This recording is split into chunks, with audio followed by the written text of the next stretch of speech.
Have you ever wished for a shortcut?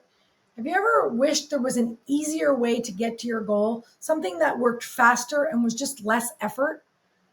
I want to talk to you today about one way to do that. There are many, but one of the things I want to talk to you about today is the mechanism of hypnosis. My name is Gina Malacone Long. I'm a master trainer of hypnosis, and I'm the founder of Greatness U, where we teach everything from a 3-day intro course all the way through master trainer of hypnosis so that you can get where you're going faster and with less effort.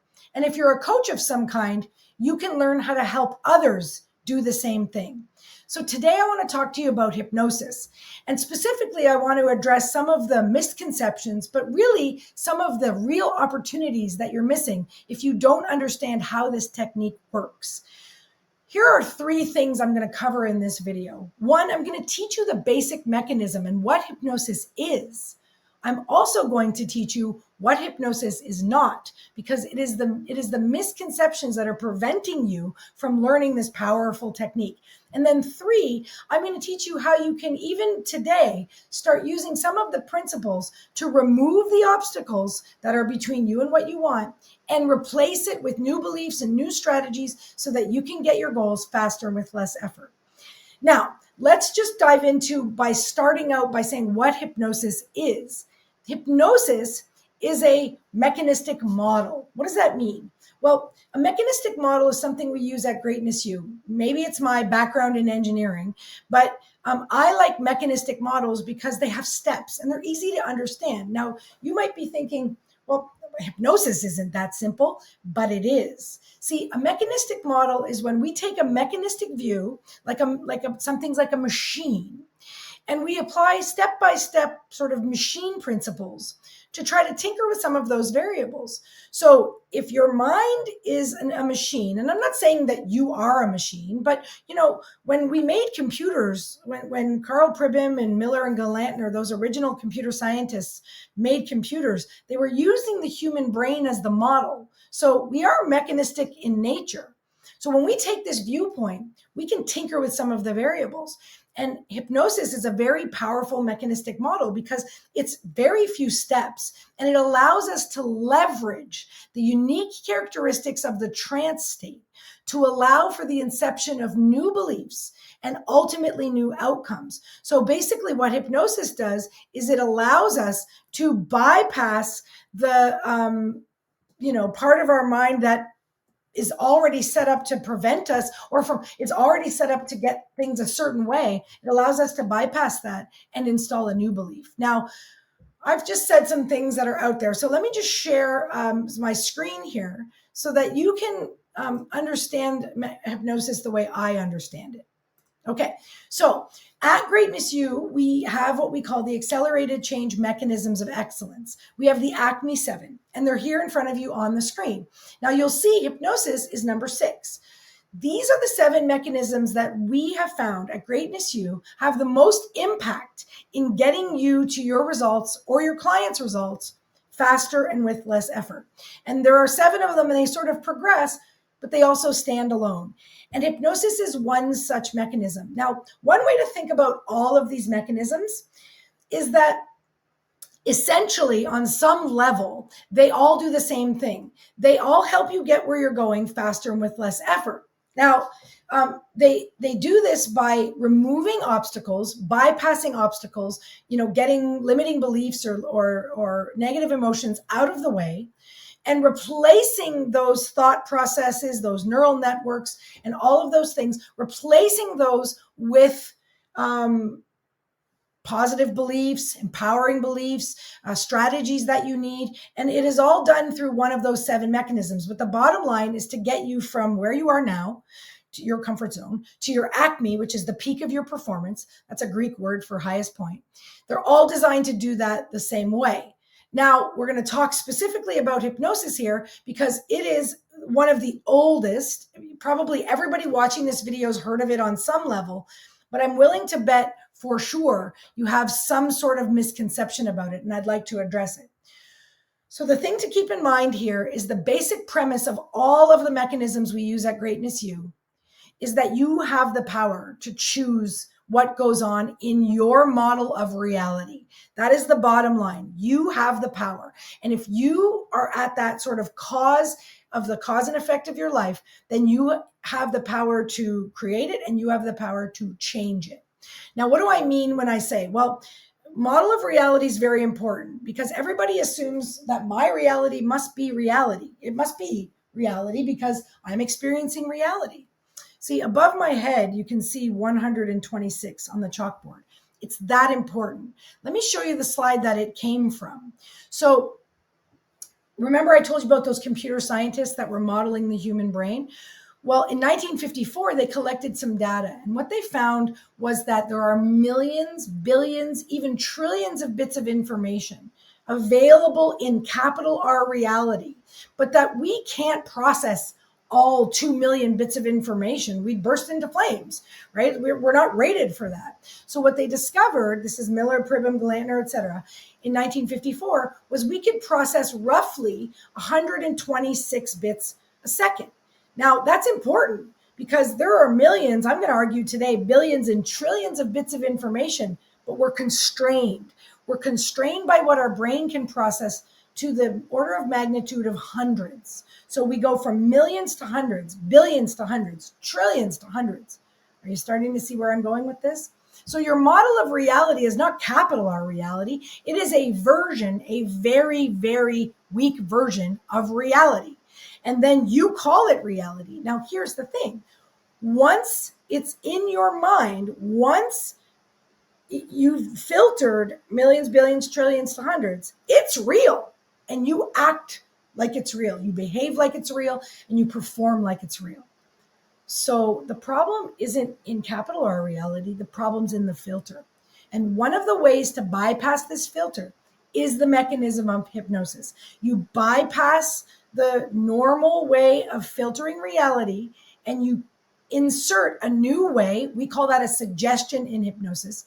And this process, this mechanism enables you to get where you're going faster and with less effort. Now, I said it leverages the trance state. Now, I want to define what that is because people hear the word trance. And again, you have a misconception of this mechanism. So a trance is a speed of brainwave. Okay, so let me just go through the brainwaves.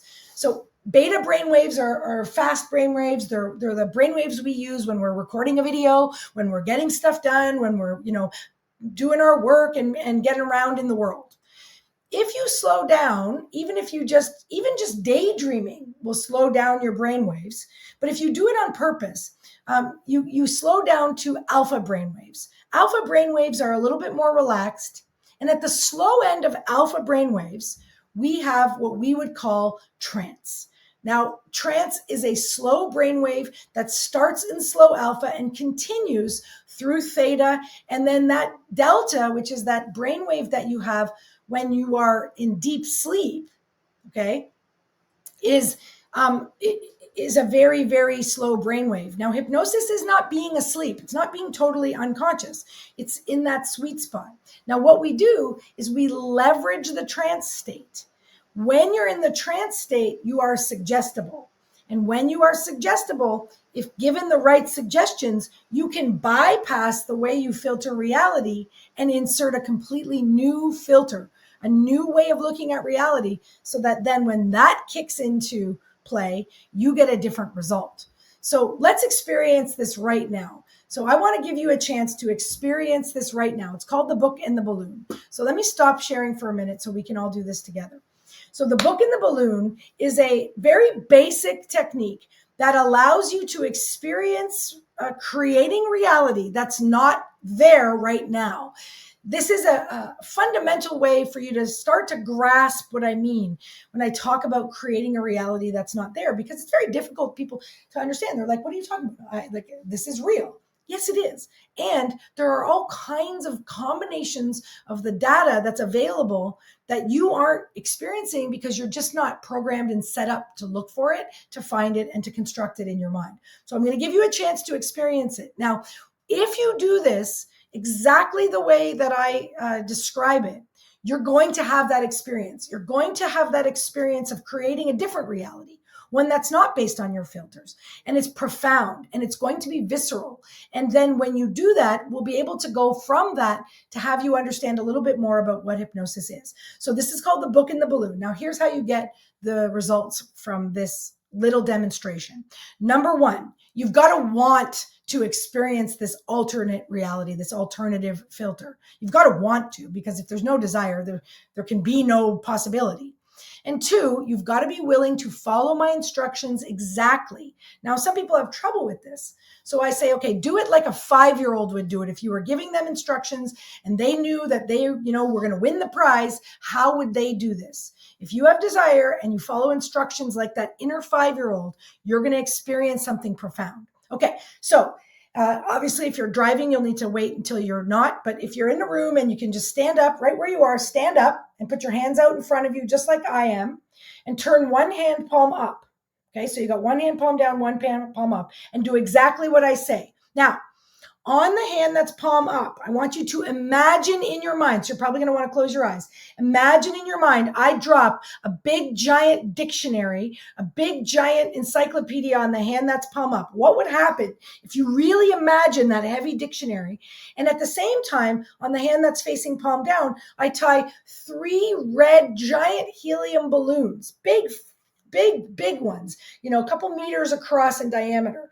What's going to happen to the hand that's palm up? Now, for those of you that are struggling with this, let's go over your critical faculty and say, let's put 10 dictionaries. Imagine what it would be like if I dropped 10 dictionaries on the hand that's palm up and put 10 helium balloons on the hand that's palm down.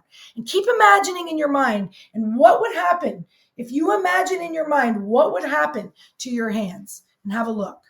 Now, for those of you who are looking something like this, congratulations, you followed my instructions and you experienced a reality that didn't exist. There's no book and there's no balloon, okay? And that's pretty clear because I'm over here in the video and you're over there watching it. For those of you who ended up not changing anything, congratulations, you proved my next point, which is hypnosis can't be done without your consent. That's the bottom line. That hypnosis isn't something that somebody does to you at all. It's something that you do because you accept uncritically the suggestions that you're being given. So in either case, you did it perfectly. And we'll come back to that when I talk a little bit more about what hypnosis is not. But for the minute, I want to give you some of the definitions of what hypnosis actually is. So what is hypnosis? Because did you know hypnosis has a legal definition? And why does it have a legal definition? Because it's a thing. So here's the legal definition of hypnosis. It's the bypass of the critical faculty. Wait, that's fancy language. What is that? The critical faculty is the part of you that cares to distinguish between what's real and what's not real. So it's the part of you that sort of, it's the gatekeeper of what's reality. It's the gatekeeper of your filters. The legal definition includes that you accept selective thinking, thoughts and concepts and ideas that are okay by you. So notice, if you didn't change, it wasn't okay. And that's fine because this is a legal definition. And that hypnosis can be used to alter a person's belief or reality through suggestion, and that they are following instructions. So that's the legal definition. Now, you might look at that and go, well, that all seems like it could be abused. Well, sure. But it can also be used. See, how many of you have a belief you wish you didn't have? How many of you want a different internal reality? Well, here's a chance for you to learn how to use a very basic mechanism of the mind to change that. So let's talk about this mechanism then. In the waking state, okay, you have what we would call your conscious mind, which is the part of you that you're aware of, your imagination, your logic, your 5 senses. We have your unconscious mind, which is the part of you you're not aware of. Freud called it the subconscious mind, but it's not less than, it's just un. So the unconscious mind controls all your body functions, it stores all your memories, and it's the domain of your emotions. And so your unconscious mind is where your mind files all your habits and strategies because it keeps track of all your time storage and memories. So all those programs, how to get to work through the best route and how to brush your teeth and, how to close a sale, that's all stored in the unconscious part of your mind. And the critical faculty is like the divider. It's the part of you that cares to distinguish between what's real and what's made up. And it kind of is the gatekeeper, and it functions very well. So, because obviously you need to know what's real. Like this camera is real. If I keep pushing my hand forward, I'm eventually going to hit the camera. It's not something I'm making up, right? So the critical faculty plays an important role. The problem is, if we don't know it's there and we don't know how to relax it, we're always at the whim of what's going on as measured by the critical faculty. Now, the critical faculty, let me give you an example. The critical faculty is the one that, when you were about 7 years old and you started to ask, is the tooth fairy real, right? Things like that. That's the critical faculty in action. That's the critical faculty being developed. Is that real, or is that made up? Is that real, or is that a fantasy? And until the age of 7, children don't have a critical faculty. It's a psychological developmental thing. And so up until age 7-ish, 5, 6, 7, 8, that kind of thing, kids don't have a critical faculty, and they kind of believe that everything's real. I mean, I want you to think about the last time a 5-year-old really thought there was a monster in the closet, or if you've ever played, rocks and lava with the couches and the rugs with a kid, their nervous system is acting as if that's real. Now, what happens in the hypnotic state is we bypass the critical faculty. So it's no longer there. And so now we're able to work with more. We're able to propose realities that aren't necessarily guarded as our 126 bits. And we can explore other possible realities, always, of course, making sure that they drive with what we believe in. It's a willful suspension of disbelief. It's not something someone's doing to you. You are actualizing it or not. And, the best example I can give you here is when you're watching a movie. If you're watching a movie, say Superman, in reality, men can't fly. Right? They can't put their hand up in the air and just shoot up off the earth. But you're watching the movie and there's this superhero and he flies up. And you think this is perfectly normal because you stay seated munching away on your popcorn. You don't get up and start arguing with the screen and whip a tomato at it and say, this is ridiculous. This is totally not real. Your critical faculty doesn't engage. You relax it. You bypass it. And it happens willfully. And you do it for the purpose of entertainment in a movie. And the thing is, you're in a trance when you do that. You have to be, because men can't fly. Okay. So because of that, that's the mechanism right there. All I want to do is teach you how to willfully suspend your disbelief and do it for your goals, do it for your dreams, or help your clients do it for their goals and to get those goals faster and with less effort. So let's talk about this mechanism. What is this mechanism? I keep talking about it. It's right behind me on the chalkboard. It's that important. Okay. There's the mechanism. You'll see it right behind me on my chalkboard. Okay, because I have it there all the time when I'm teaching, when I'm referring to it. All hypnosis follows the same basic format. Okay, there's basically 3 steps. You have to somehow induce a trance. Okay, once the trance is induced and the critical faculty has been bypassed, then you induce this. Then you induce the suggestions. You establish selective thinking and give the suggestions, and then you have to wrap it up. You have to remove the trance somehow. It all follows the same basic format every single time. So let's just talk about each one of these steps then. There are multiple ways to induce a trance. Okay, when we teach our modern 3-day hypnosis, we teach a rapid relaxation induction method. We teach a goal performance-oriented induction method. We teach the Krasner method of inductions.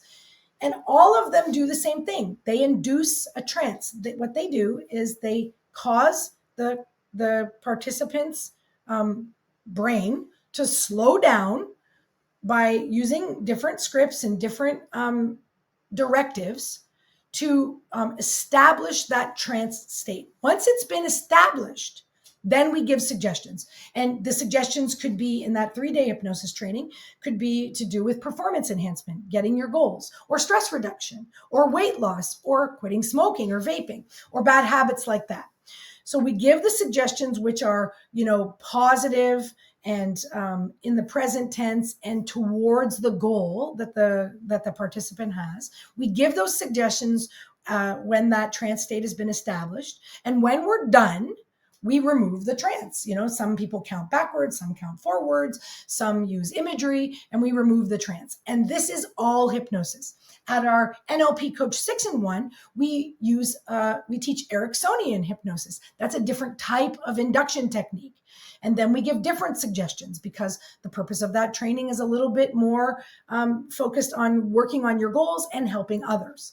And then at our NLP Master Coach 6-in-1 training, we teach Estabrooks hypnosis, Elman hypnosis, rapid hypnosis, and we do that with different suggestions, which are designed for the mastery level. And then at our trainers training, we teach more techniques. And at our master trainer program, we teach more. And all of these things are just different ways of inducing a trance to teach you this mechanism of putting in the suggestions when the trance has been established and then removing it.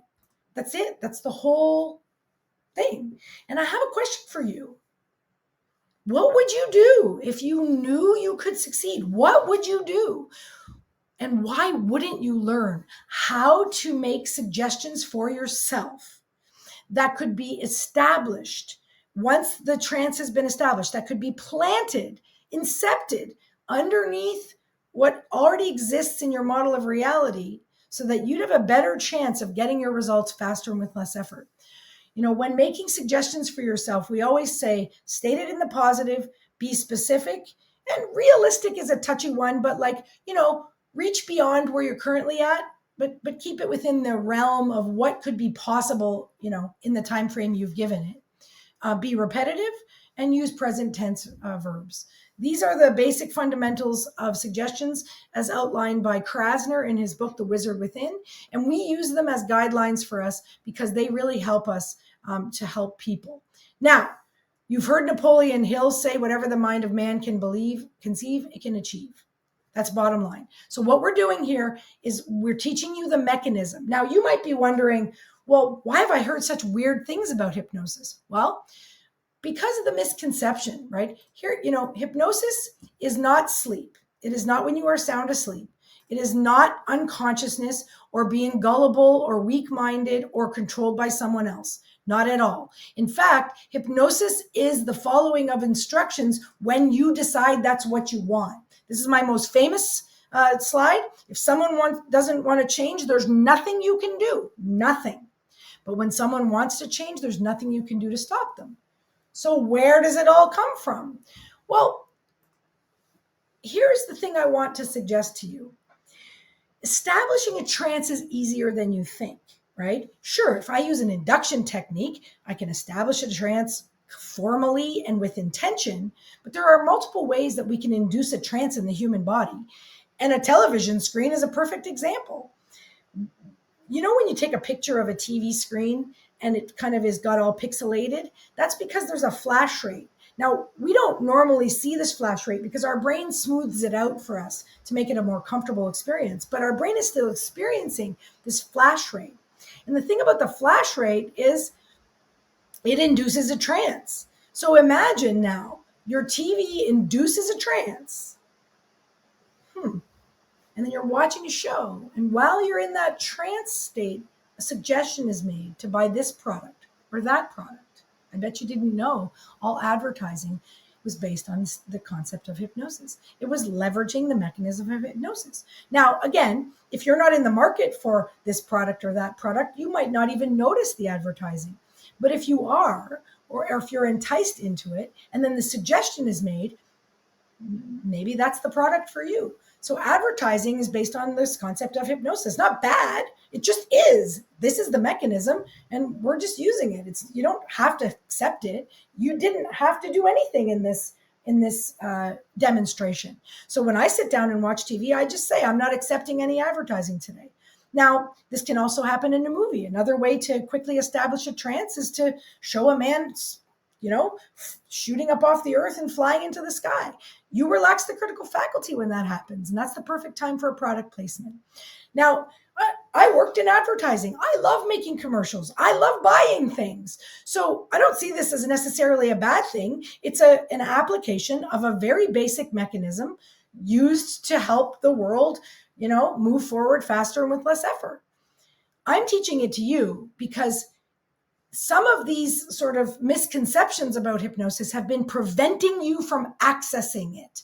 It is a mechanism that you can use. Other people are using it. Why wouldn't you use it? Why wouldn't you use it for yourself? And why wouldn't you use it for your clients if you're some sort of coach or teacher or manager or parent? Did you hear what I just said? Yes, because if you have influence over another person, then this mechanism can be used to help them get their results faster and with less effort. And so then it's about getting what you want and about using the technology that's available. But see, what I've come to discover is that until you are not willing to stay where you are, you're probably not going to try something new.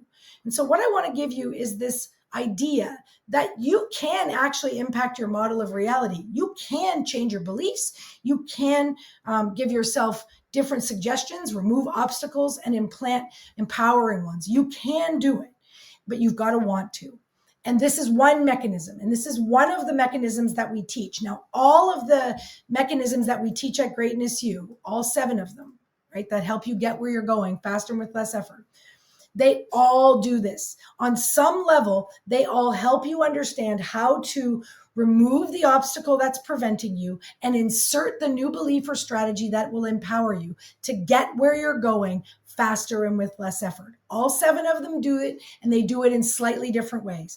Today's video has been about hypnosis because hypnosis is one of the oldest, most well-known, and most misunderstood mechanisms. And I hope now, after watching this video, you understand the power of hypnosis and how you can use it. And if you want to learn more, we train it across the board. And we do it in a very linear fashion that makes it easy for you to access, easy for you to understand, and easier for you to know how to use it. So you practice and practice and practice, because you know the old saying that practice makes perfect. So if you have any questions, reach out. Obviously, we love what we do here at Greatness U, and we just want to help you get where you're going. We want to help you reveal your greatness because it's already there. We want to help you reveal that greatness, and we want to help you do it faster and with less effort. I'll see you in the training room.